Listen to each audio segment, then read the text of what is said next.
Ngokwenkcaza kaSihlalo webhodi elawula isikolo e-Efata uPhezile Mtengwane, emva kokuba bekrazula ucingo bangena abahlaseli baqweqwedisa omnye wonogada ukuya kuvula apho zikhoyo izixhobo zokufunda nokufundisa, ngelixa omnye unogada bamshiya bembophelele khona ukuze angakwazi ukuhlaba umkhosi.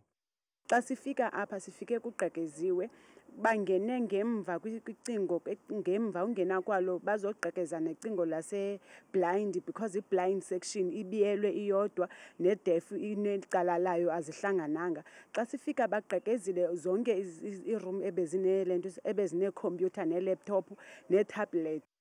Esi sikolo sabantwana abangaboniyo nabanengxaki yokungeva ngeendlebe sesinye sezikolo zokuqala kunyaka ophelileyo ekutyholwa ukuba sanyanzeliswa ukuba sihlawule imali yokhuseleko, i-protection fee ukutsho. Abazali ngoku bacinga nokufuduswa kwindawo esizinze kuyo ehlawulelwa irenti kungoku nje.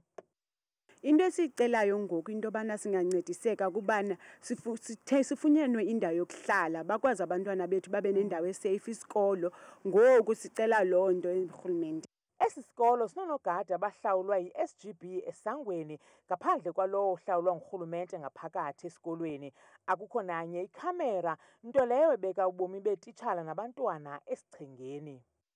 Isebe lezemfundo msasazi liyawulandela lo mcimbi yaye sithetha nje kunye nawe kunamagosa ezomthetho adilishana kunye nayo azawuthi ke ona acebise indlela emayithatyathwe ze ke emveni koko sonke silandele yona njengoko izabe iyindlela esemthethweni esuka kwiprocess esemthethweni.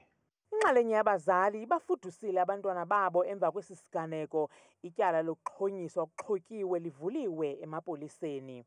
Kwiindaba zethu kuChannel 163 oziphathelwa yiNewsroom Africa, ndinguNtsiki Noyiya eMthatha.